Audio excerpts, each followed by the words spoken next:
Seja muito bem-vindo ao Capital Humano. A nossa convidada é uma das vozes mais conhecidas e reconhecidas da rádio em Portugal. Agora dedica-se também à escrita e juntou num só livro 10 estratégias que permitem qualquer um tornar-se num grande comunicador, mesmo quem tem receio de falar em público. Hoje recebemos Carla Rocha, locutora da RFM e autora do livro Fale Menos, Comunique Mais. Olá, Carla, muito obrigada pela tua presença. Obrigada, Sandra. E neste livro tu citas um autor que diz que o medo de falar em público é maior do que o medo da morte. Como é que isto se explica? Isto não se explica. E isso, aliás, foi precisamente essa lista que me fez dedicar um capítulo inteiro no livro. É uma das listas. David Wolchinski refere que o medo da morte vem em nono e o medo de falar em público em primeiro. O que nos leva a pensar, e no caso dos americanos que têm aquele hábito de fazer o elogio fúnebre, que mais preferiam estar mortos no caixão do que a falar sobre a pessoa que morreu. E isto não faz sentido nenhum. Mas, de facto, o medo de falar em público é para muitas pessoas um medo castrador, limitador, um medo que faz com que, e eu tenho um caso de um cliente que me procurou por isso e que me confessou logo na primeira sessão que só não aceitou o cargo de presidente numa associação porque implicava falar em público. Então é o vice-presidente dessa associação. Isto para percebermos o quanto pode ser limitador. E acho que tenho um trabalho a fazer aqui. Acho que posso ajudar estas pessoas a ultrapassarem o medo, mais do que isso, a ganharem o gosto por falar em público e por inspirar outros positivamente. Portanto, mesmo pessoas que à partida não sejam comunicadoras natas podem tornar-se grandes comunicadoras. Sim, eu acho que comunicadores natos temos uma pequena percentagem da população mundial. Não quer dizer que os outros não evoluam, porque eu acredito que a competência da comunicação se treina ao longo da vida. E nós, no ensino, nas escolas, nas universidades, temos muita preocupação de criar disciplinas que são as hard skills, não é? Que são aquelas competências mais técnicas, mas depois a competência da comunicação, por exemplo, ou da liderança, que são soft skills, acabam por ficar em segundo plano. Quando a comunicação pode pôr todo o resto em causa. Eu posso ser um excelente líder, se não for um grande comunicador ou se não for de todo um bom comunicador, eu estou a comprometer a minha liderança. Tu própria, por muito que se possa pensar o contrário, tiveste uma má experiência na tua estreia na rádio. Sim. Como é que foi? Tive várias más experiências na rádio e depois a falar em público também. Foi tenebroso. Na rádio eu lembro, eu era uma miúda, portanto estamos a falar de uma miúda com 15 anos, eu era muito insegura. Nos trabalhos de grupo eu era aquela que nunca queria apresentar oralmente, portanto eu fazia o trabalho em casa e reunia-me com o grupo, mas na parte de apresentar delegava sempre a alguém. E quando o tinha que fazer, a voz não saía embargada, eu tinha brancas, o que dizia muitas vezes não tinha nexo, portanto no fundo são aqueles sintomas que muita gente passa. E a primeira experiência na rádio, eu trabalhava num jornal em Albufeira, à vizinha, ainda existe, e precisava de material, precisava de saber o que é que tinha acontecido durante uma prova de Supercross em Lolé, porque eu ia fazer um artigo sobre isso. E fui à rádio em desespero porque não tinha ido à prova de Supercross e precisava da informação. E nesse dia disseram que estavam a aceitar pessoas e a fazer castings de voz. E eu fiz o casting e o casting correu bem porque estava à vontade. Quando foi para fazer o primeiro programa, quando eu percebi, quando tive noção do direto, da parafernália técnica que eu tinha que dominar, e estamos a falar no tempo do analógico, não é? Quando eu tenho ideia, e é a imagem que eu tenho na altura, eu nem com 5 braços conseguiria dar conta de todo o material que estava ali. E foi pavoroso, porque não dominava a técnica, portanto podia ter na cabeça mais ou menos estruturado o que ia dizer, mas não dominava a técnica, cometi vários erros técnicos, claro que depois é o pânico geral. Eu lembro-me dos microfones com o sinal on-air, lembro-me de eu tentar, foi branca absoluta, não me lembro do que disse e não fez sentido, porque eu depois ouvi a gravação e foi um chorrilho de disparates. E mesmo assim deram uma segunda oportunidade. Hoje não só dominas a técnica, como ensinas essas técnicas, enfim, nas formações que dás a executivos de empresas e também a atletas de alta competição. Sim. Vamos olhar para as estratégias do teu livro. Primeira estratégia. Assertividade. E é preciso ser direto, Sim, é preciso ser claro, é preciso ser honesto. Sim, é preciso ser direto, é preciso ser claro, é preciso termos a certeza que a pessoa interpretou aquilo que dissemos com o sentido que lhe demos. E a assertividade é o estilo mais, eu costumo dizer, diplomático de comunicação, porque não é passivo, ou seja, eu não deixo de dar a minha opinião porque acho que a opinião dos outros é sempre melhor, portanto o estilo passivo é um estilo que nos diminui, nem é um estilo agressivo, em que eu estou permanentemente a tentar levar a minha minha opinião adiante e que a minha opinião vença. Portanto, é aquele estilo de comunicação em que tudo fica claro. E eu posso dar-te um exemplo, e até vem no livro uma história de uma amiga minha que foi levar a filha a uma festa de anos, 4 anos, a Maria. Leva a miúda a uma festa de anos, deixa, e antes de deixar, a Maria diz-lhe: Maria, agora vê lá o que é que vais comer. E quando volta para ir buscá-la 3 horas depois, pergunta: então Maria, o que é que comeste? Portanto, com o receio que ela só tivesse comido doces, que é a preocupação de qualquer mãe. E a Maria responde: não comi nada, mãe, não havia sopa. Porque a Maria interpretou que a mãe só podia comer sopa. A mãe não foi assertiva o suficiente para dizer: vê lá o que comes, não abuses dos doces, come maçãs. Assertividade tem a ver com isso, dizer claramente o que queremos, não deixar nas entrelinhas. E esse exemplo vem também comprovar que os problemas de comunicação são muitas vezes problemas de compreensão. Sim. Não se percebe a mensagem. E de falta de assertividade. Sim. Depois tens aqui o segundo tópico, a segunda estratégia: escutar mais do que se fala. É preciso dar atenção àquilo que os outros dizem. Sim, sim. Eu acho que se tivesse que enumerar uma... Não gosto de chamar, não gosto da palavra erro, mas um ponto de melhoria nos portugueses em particular seria este. Nós ouvimos pouco e falamos muito. Nós queremos dar a nossa opinião, dar o nosso ponto de vista, e estamos tão sedentos de mostrar ao outro aquilo que pensamos que nos esquecemos de ouvir. E isso depois perde-se informação e perdem-se detalhes que são fundamentais até para amenizar conflitos e para o entendimento, não é? da mensagem, do projeto, do que quer que seja. Terceira estratégia: simplicidade e clareza. Tu falas em 3 S's, nós em jornalismo falamos em 3 C's, claro, Sim. curto e conciso. Sim. São equiparados praticamente. Sim, é parecido. Aqui a mensagem-chave é simplicidade. Eu adoro esta frase, é do Leonardo da Vinci: simplicidade é o último grau da sofisticação. E eu trabalho com executivos de empresas, trabalho com médicos, trabalho com advogados, trabalho com profissões que têm uma linguagem técnica inerente. E o que eu tento passar, e às vezes não é fácil porque ainda há este bloqueio, é que a simplicidade na comunicação faz milagres. E a simplicidade na comunicação não põe em causa a credibilidade. Eu não tenho que usar palavras caras ou termos técnicos que depois quem fala comigo não percebe, para mostrar que estudei muitos anos e que fiz o meu trabalho e que tenho um estatuto a defender.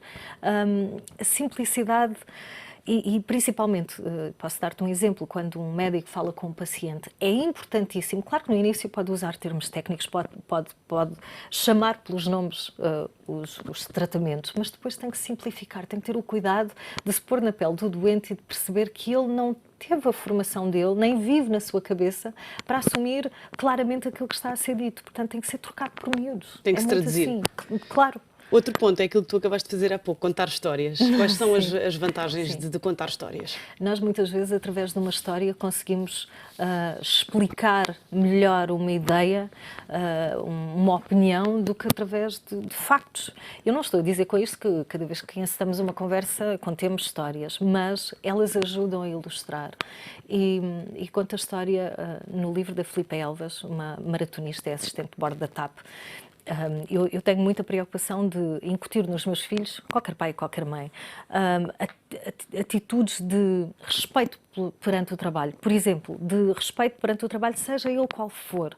Eles devem executar o trabalho bem, devem ter sempre em conta o cliente, devem ser humildes, devem ser simpáticos, devem tentar ajudar o outro. E conto a história da Filipa, porque a forma como a Filipa Elvas, que eu entrevistei no Rocha no Ar há um ano e pouco, a forma como ela entrou na empresa e na profissão que tem hoje e que adora, é maravilhosa, é um exemplo de humildade. E a história conta-se rapidamente. Ela trabalhava num centro de cópias e houve um cliente que foi lá com uma urgência tirar um molho de fotocópias enorme, e o colega da Filipa disse que não podia porque o centro de cópias ia fechar dentro de 1 hora. E o senhor continuou a insistir e referiu que era mesmo importante, e a Filipa chegou-se à frente, estava lá atrás da fotocopiadora, veio e disse: se é mesmo importante para si, eu tiro as cópias. E fez uma direta, nessa noite fez uma direta, bebeu 5 cafés, esperou pelo cliente, na manhã seguinte entregou as fotocópias. E o cliente não era mais do que o administrador de uma empresa de aviação, que lhe pediu imediatamente o currículo, fez os testes e entrou. E isto é uma história simples para mostrar que há sempre alguém a reparar no nosso trabalho e que a atitude é fundamental. E eu, ao contar essa história aos meus filhos, eu percebo que eles entendem. Eu não tenho que dizer mais nada. Entendes? E a história da Filipa é um exemplo de sucesso. Sentes muito nas formações que dás a executivos que eles têm reticências em contar histórias? Sim, sinto no início alguma apreensão, mas depois as formações são muito práticas, eles fazem exercícios e repetem exercícios, e há uma parte em que eu peço para eles pensarem em 3 histórias com impacto, em que aprenderam algo e de que forma é que podem usar numa apresentação sombria. A maior parte das vezes são apresentações muito cinzentas. E depois, quando incluem a história, tudo se ilumina, a linguagem é muito mais apelativa e a plateia, que são pessoas da empresa, acaba por ficar mais atenta. Portanto, eles próprios, durante a formação, percebem que resulta. E com os exemplos que trazes no livro, como esse da Filipa, é mais fácil captar a mensagem? Sim, é mais fácil perceber que a história da Filipa está na categoria de histórias de terceiros, de histórias de pessoas que nos inspiram, portanto, para além das nossas histórias pessoais. E toda a gente tem pessoas inspiradoras à volta, é só fazer um exercício de ir buscar esses exemplos e escrever. E detalhar e abrir um documento Word no computador que diga as minhas histórias e que são histórias que podem inspirar outras pessoas nos mais variados contextos. Também é importante criar empatia. Tu dizes no livro calçar os sapatos dos outros, mesmo que lhe fiquem apertados. Sim, ou largos, ou assim. Não sejam do tamanho. Sim, é ter a noção de que nós temos sempre pontos em comum. Aliás, comunicar bem de uma palavra quer dizer pôr em comum. E comunicação sem empatia é pobre. E nós conseguimos ter uma conversa com alguém, por muito diferente que seja de nós, encontrar pontos em comum e perceber, não é há uma frase muito conhecida que é: não faças aos outros aquilo que não gostas que te façam a ti. Não, isso é completamente anti-empático, porque a pessoa não tem que ter os meus gostos, é perceber, entender aquilo que aquela pessoa me está a dizer na perspectiva dela, não na minha. E aí, se toda a gente fizesse esse exercício, era fácil de reduzir conflitos, por exemplo. As pessoas ligam-se a pessoas. Sim. E estes conselhos são também válidos para a vida pessoal. Sim, muito, muito. Por outro lado, também é preciso ter mente aberta. É uma das estratégias, sim, não deixar que, apesar de termos ideias diferentes, não vivermos fechados no nosso mundo e na nossa caixa, não é? De vez em quando podemos adotar uma ideia de outro que, se calhar, à partida não nos era querida, se calhar vai contra as nossas crenças, mas de vez em quando, se mantivermos essa mente aberta, acabamos por adotar uma ou outra e é assim que nos desenvolvemos, não é? É assim que crescemos. E um ponto que também é caro, inclusivamente, para os profissionais da comunicação é a linguagem corporal e, sobretudo, uma questão com que muitos de nós se confrontam, que é onde colocar as mãos. Sim, isso é uma pergunta que me fazem muito nas formações. A linguagem corporal, eu costumo dizer, se nós estivermos descontraídos dentro do nosso tópico, a linguagem corporal ajuda. E não devemos tentar estagnar as mãos, não devemos não fazer movimentos com as mãos, porque eu costumo ver muitas vezes nas formações, eu filmo, gravo, porque é assim que nós aprendemos e é assim que eu posso também dar feedback construtivo. E costumo ver muitas vezes pessoas que ficam estáticas, eu não sei onde ponho as mãos, portanto vou pôr as mãos aqui, estou a falar numa posição completamente estática em que não estou a reforçar aquilo que eu estou a dizer, que é completamente diferente de usar as mãos. Portanto, o truque é ser natural. O truque é ganhar naturalidade, é ficar à vontade de tal maneira que as mãos passam a ser um falso problema.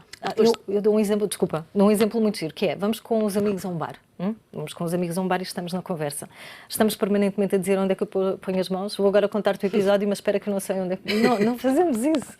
Portanto, é aproximar as pessoas que somos, com os amigos, num contexto mais informal, às pessoas que somos, por exemplo, em cima de um palco. E criar analogias. Sim, isso está na estratégia da linguagem visual e apelativa, é nós conseguirmos explicar conceitos mais complexos usando uma técnica de linguagem que é a analogia, por exemplo, mas há outras. E tu na rádio tens muito que usar essa técnica, não é? Sim, porque a rádio conseguir não tem com que os outros vejam aquilo que estás a dizer. Tal e qual. Pintar um quadro, entre Tal aspas. e qual. É falarmos de forma a que a pessoa que nos está a ouvir consegue fazer um filme na sua cabeça, consegue ter a imagem clara daquilo que estamos a dizer. Ser autêntico. E ser autêntico, mais uma estratégia. Eu não tenho conta das apresentações que vejo e aqui, independentemente da faixa etária, vejo muito em universidades, em alunos que apresentam trabalhos, transfiguram-se. Não são as pessoas que são fora daquele contexto. Vejo também executivos com imenso sentido de humor, pessoas que são genuínas e naturais, fora do palco, e de repente quando têm uma comunicação para fazer para a equipa, mais uma vez transfiguram-se, bloqueiam, ficam presos, ficam pessoas sérias e cinzentas, e depois saem do palco e vêm cumprimentar toda a gente e fazer piadas. A audiência percebe quando não há autenticidade, quando aquilo não há coerência, e não abre mão dessa estratégia, porque acho que nós cada vez mais devemos ser o que somos no nosso dia-a-dia, na nossa essência. Lá está a naturalidade. E o humor, que falavas ainda agora. Sim. Também sim. é uma estratégia. Encontrar sempre um ângulo positivo, encontrar sempre uma forma de comunicar que não seja negativa. Usar a comunicação positiva, que faz milagres então nas equipas. E por falar em comunicar, este livro não é só teoria. Quem adquirir este livro vai ter exercícios para poder treinar, e tu própria vais promover agora um curso online. Sim, porque o meu objetivo com o livro foi também torná-lo um manual para uma formação que vamos lançar online através do meu site. Eu criei uma empresa de formação nesta área da comunicação, portanto é o meu core. Tenho pessoas que trabalham comigo na parte da gestão de conflitos, nas redes sociais, na parte do português, que é importantíssimo, estratégias para não dar erros de português, porque tudo de alguma forma está associado à comunicação. Mas o curso que vamos lançar agora tem a ver com o livro e tem a ver com acompanhar pessoas, quer sejam líderes de empresas ou pessoas que no seu dia-a-dia sintam que têm conflitos, ou em casa ou no emprego, e querem perceber de que forma é que podem comunicar melhor e onde é que está o problema. Portanto, é um acompanhamento que é feito remotamente, através da tecnologia que temos à disposição. Pode ser Skype, pode ser e-mail, tenho outras ferramentas também para acompanhar, ou pessoalmente, mas é um trabalho com um acompanhamento muito próximo. Que dá frutos e que ajuda a perder o medo de falar em público. Carla Rocha, muito obrigada pela tua presença neste Capital Humano. Hoje estivemos com Carla Rocha, locutora da RFM e também autora do livro Fale Menos, Comunique Mais.